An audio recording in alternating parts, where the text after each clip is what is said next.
Let's talk about family entertainment. You're about to hear the latest trends, expert insights, and behind-the-scenes stories of family fun centers. We'll be talking with arcade vendors, food vendors, attraction vendors, plus sharing life stories of owner-operators and much more. Stay tuned for engaging and informative content that will keep you coming back for more. And now, here's your host, Jeff Pierce of Atomic City Family Fun Center with the FEC World Podcast. Hello, everybody. We welcome you once again to the FEC World Podcast. I am Jeff Pierce, and we are here to help you with all things family entertainment. We've got a great show for you here today, folks. And, when we talk about family entertainment, you have to include laser tag. Laser tag is a big one for your guest, and everybody loves laser tag. And I've got a good friend of mine. I've known him for about 4 years, and he is crazy fun. We're going to have fun today. His name is Shane Zimmerman from Delta Strike. What is happening, my friend? Jeff, what's up, buddy? Thanks so much for having me. You're welcome. I've been called worse than fun, by the way. Well, I haven't brought any comedy onto the show yet, so why not start now? Oh, goodness gracious! If I have to make my career out of comedy, I'm going to struggle to eat, pal. Now, everyone, Shane is a great man. He helped us out at Atomic City, a big deal, and definitely wanted to have him on the show. And Shane, first question I'm going to ask you is, so someone is planning a FEC, and how do they know if laser tag is right for them or not? What do they need to do to kind of help figure that out? It's just a given. Of course, laser tag is right for them. Just call me. No, 1-800 Shane Zimmerman. Huh? Yeah. Here, so my number. No, laser tag. I think the first thing that we're going to do is we're going to look at the competition. We're going to look at the competition. We're going to look at the market, and we're going to really just start to determine, if you're in West Palm Beach and, the average age is, 75, laser tag probably isn't the right fit for you. Even if we look at, some city center downtown areas that really cater to a 21-year-old bar crowd, there might be better fits for your entertainment business than laser tag. So one of the things that we really try to do is hone in on what we do well in laser tag, and that's going to be focused on that 6 to 14-year-old birthday party market. Now, that's not saying that if you have a facility that's geared towards an older demographic, it won't work. But 6 to 14-year-olds are a sweet spot. And what's nice is normally that older demographic, they're not even out of bed by the time, that we're wrapping up with those birthday parties. So there is some room for that. But yeah, so it's definitely looking at the business holistically. What's going to be your core focus? Where are you going to be located? What's your competition in that market? Yeah. So, the decision has been made. We're putting laser tag in our facility, and we call Shane Zimmerman. What can we expect from Delta Strike?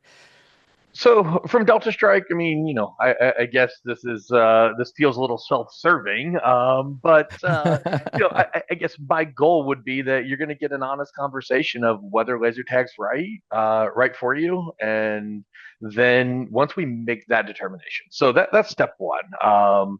I tell people, look, the first thing we're going to do is we're going to analyze all these different factors, and then we're going to come back, and once you decide laser tag's right, then we'll try to sell you something. Right. But initially, we're going to sell you guys on the business model of laser tag. We're going to look at, again, those same characteristics that we just talked about. And then, once we say, yep, laser tag is right, then we'll talk about all the cool features. We'll talk about the support. We'll talk about the installation, the process, and things like that. But initially, you're going to hear me talk a lot about numbers, ROI, what your expectations should be. Even looking at some compilation statistics, something we like to do is, Jeff, you come to me and you say, hey, we're opening up in Paducah, it's 80,000 people, our market's going to be this. Then we like to go into our database and try to find other locations that match those demographics and compile them. Now, we obviously always strip out what site it is. Even the cities, we'll pull those out. But Right. And we'll say, in that market, here's what our top performers are doing, our mid, our low, and then you can make some business decisions off of that. Yeah, I'm glad you brought up the ROI. That's really cool. I know I've heard you before give some examples of how, what how much money could be made by playing laser tag. You happen to have an example of another facility that just is outstanding and how that revenue comes in for them? Yeah, so I mean, a lot of it depends on market, also depends on the other attractions. We right now, and a lot of this depends on pricing. So pre-COVID, your average game price was about 850 a game. Right now, we're at least at 950, and in most markets, we're pushing $10 a game for the Gotcha. laser tag. So we've seen a nice, kick to the revenue. Average performers right now are going to be anywhere in a 12 to $15,000 per vest per year. Gotcha. And then we have some outliers in major markets that are big, bowling anchored locations or karting anchored locations, and they're going to be exceeding, $1 million a year in laser tag revenue. Mm-hmm. So one of the things, I get asked all the time as I'm traveling, and well, even from my dearest friends, is laser tag still a thing? Mm-hmm. And the reality is, we don't, some of us at certain ages, we don't think it's a thing anymore because we quit playing laser tag years ago. But the Right. reality is, laser tag typically falls as a number two attraction in most entertainment centers. You'll normally have your bowling or your karting or your trampolines, whatever that anchor is, and then laser tag will fall in that number two spot. Gotcha. So yeah, it's still a very, very good attraction. I would say our top performers a normal performer is going to be 15 to 20,000 per Mm-hmm. vest per year. So you're normally going to be in that 350 to 500,000 range for most markets over we'll call it over 100,000 people. You're going to be Gotcha. in that range. Gotcha. Yeah, I'm definitely with you and agree with you on following that main attraction because laser tag bounces between 2 and 3 has been ever since the day we opened. We're getting Yep. ready to celebrate 4 years in December, so I get Yep. exactly what you're talking about. Um, so let me ask you, as far as getting into the game of laser tag, the fun part, it's built, we're playing. Tell me about the equipment. Tell me about what you have to offer in the software and what you can do with those games. Yeah, and this is one of those things that there's so many features. There's so many features within a laser tag system. This isn't just Delta Strike. All the laser tag manufacturers are very feature rich right now. Right. And almost to the point that 80% of what the system can do just sits on a shelf and doesn't even get used. Yeah. And there's a story once I was competing for this sale really hard, and the guy came to me and said, "Well, your competitor has 9 team colors or 8 team colors. I'm sorry." And I was like, "Oh, 8 team colors. Why would you ever need eight team colors?" But okay.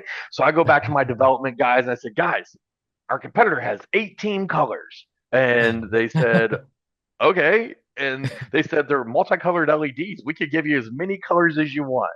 And they said, but we think anything over 9, they start to look the same. It's hard to tell if it's silver or white, or Yeah, whatever. definitely. And so they said, all right, we'll give you 9 team colors. And so that's why Delta Strike has 9 team colors, because it was one more than what our competition had. Now, the reason I say that is the developer says, "Well, is anybody going to use 9 team colors?" And I said, "No. I can come up with one instance that somebody might want to do a free for all and have a bunch of different colors. Right.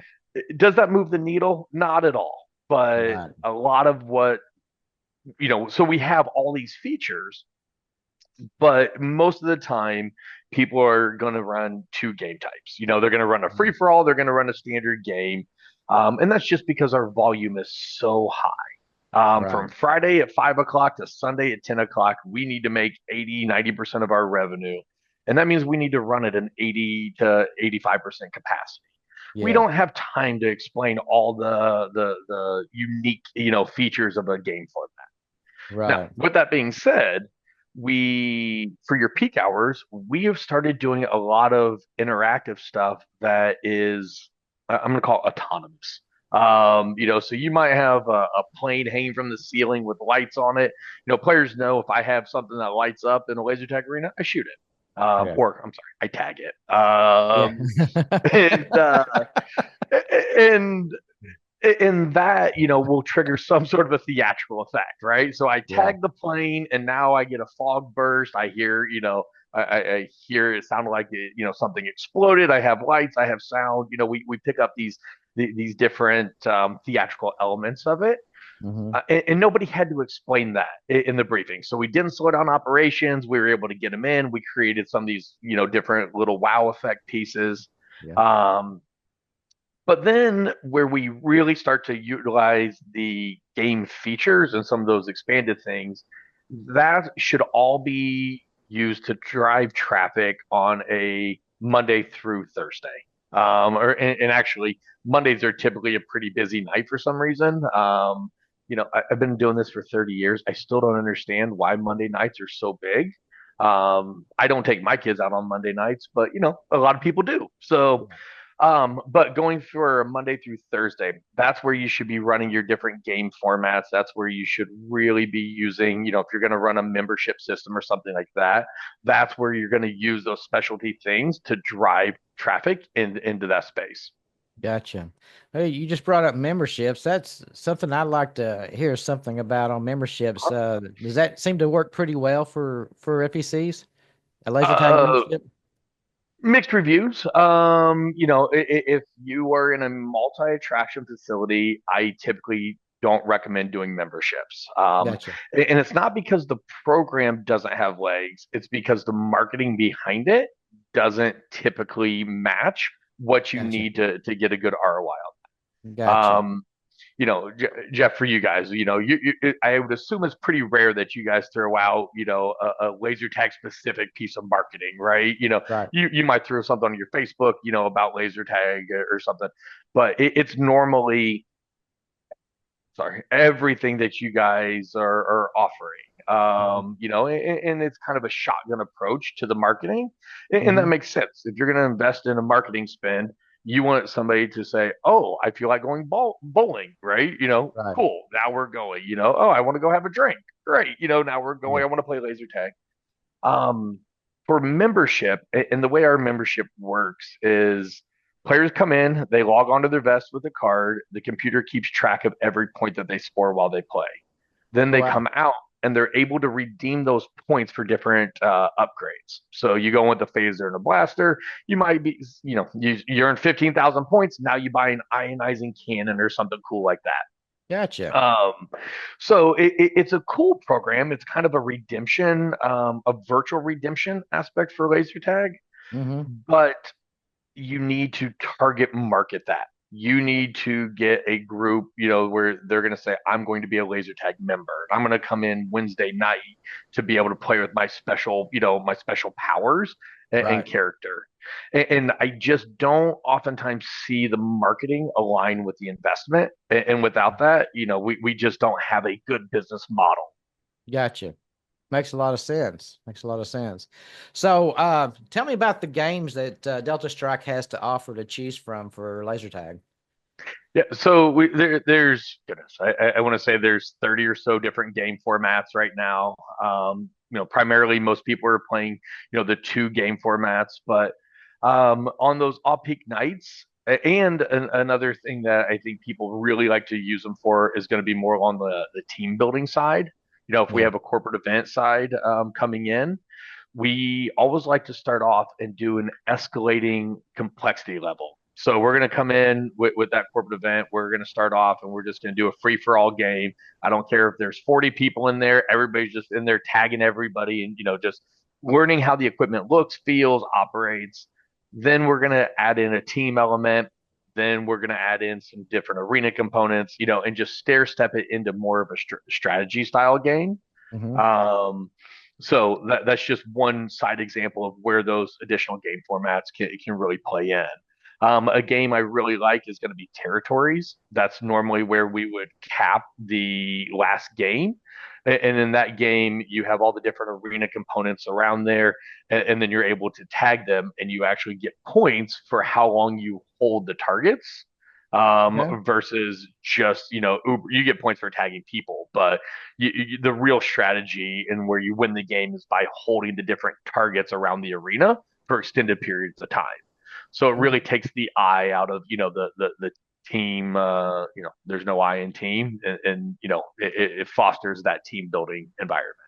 Gotcha. Um, so yeah, I mean, but there's zombies, there's King of the Hill, there's the video base stations have a quiz game on them where you can load in questions and it turns it into kind of an edutainment experience. So yeah, those are the games I would say are probably the most utilized. Gotcha. Well, you mentioned corporate events and team building and things like that. We've used our laser tag before for fundraising.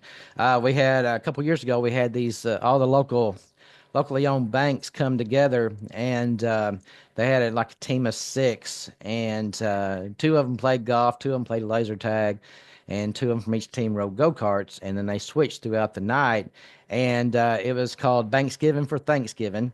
And What a whoever great won, idea.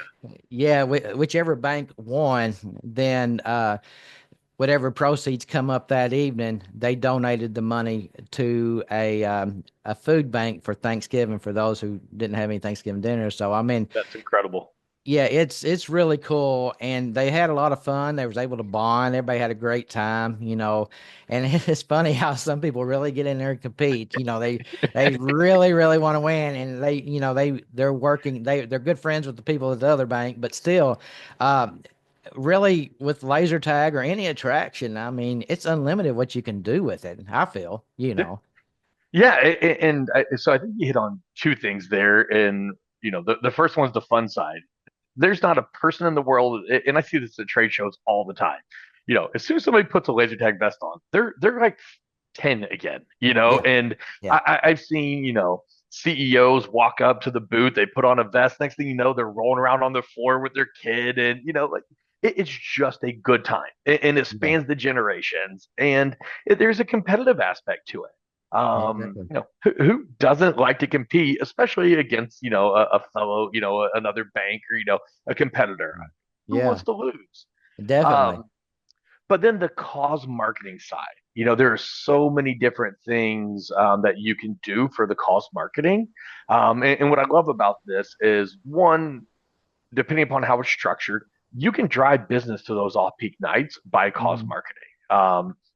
I'm really active in my kids swim club, Hmm. and we do these different we call them dine to donates. We do with restaurants. Every week there's a different dine to donate opportunity where a percentage goes back to the club. We're working with a local facility here called Combat Ops. A good friend of mine, David, owns that one, but we're doing a an event there where a portion comes back, so partnering with the different clubs, but then even you can tie into like, a cancer awareness or, something like that, and try to fill in some of that time on a, Hmm. Monday through Thursday, make a little bit of money, give back to a good cause. Your laser tag equipment. One that I always loved is like we did a breast cancer awareness.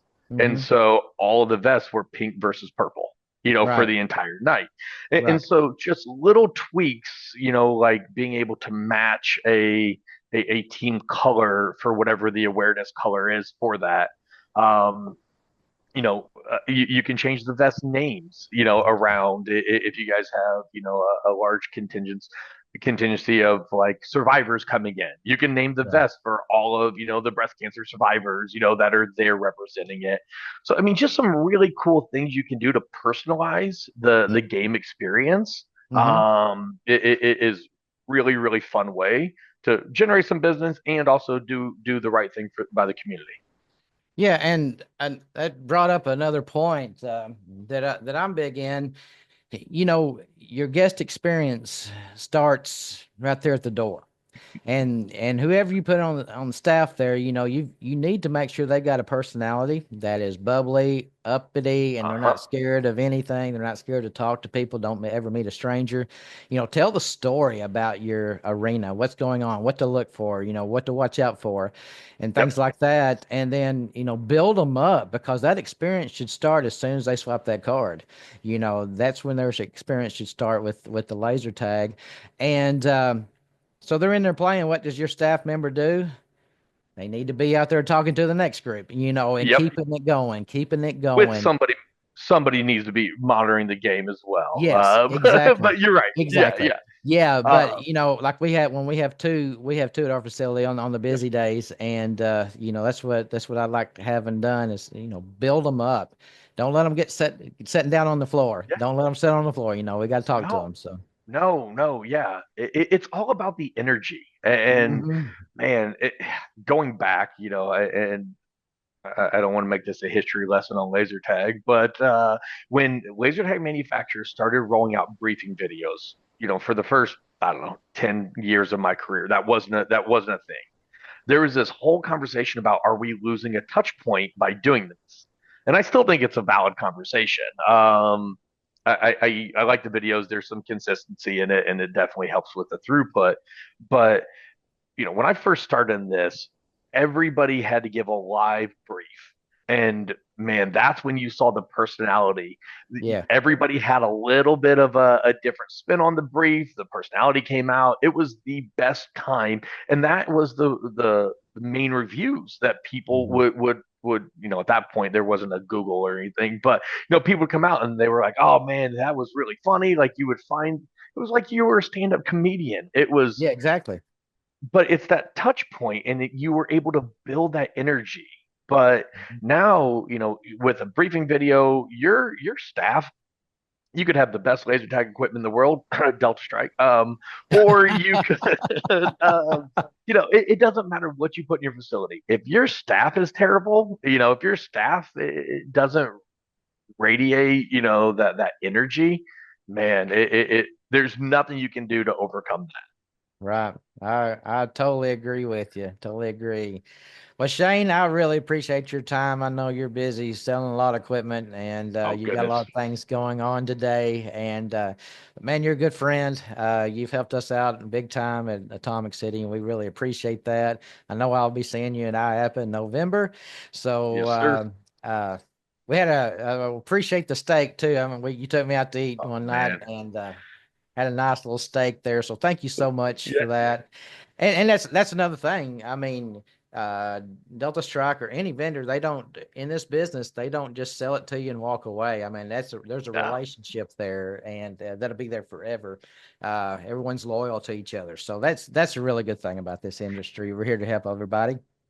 And Yeah. we Couldn't are agree more. here to help you, and we appreciate you watching another episode of the FEC World Podcast. Don't forget to go to YouTube and go to the FEC World Podcast with Jeff Pierce. Also, the Facebook page, the FEC World Podcast with Jeff Pierce. Make sure you do the like, share, follow, subscribe on YouTube, hit the little bell so you'll be notified when these podcasts hit the air, and they are on every Tuesday morning on YouTube at 6 a.m. So if you miss it at 6, you can always go back there to the channel, FEC World Podcast. Thank you, Shane. We appreciate you, man. Thanks, Jeff. Appreciate you, buddy. Y'all have a good day. We will see you next time. Thank you for taking the time to enjoy this episode of the FEC World Podcast with Jeff Pierce. We hope you enjoyed today's episode filled with industry secrets and exciting updates. Be sure to subscribe to this show, leave us a review, and let us know what you think. Join us next week for more captivating interviews and essential tips from the FEC world. See you soon on the next FEC World Podcast.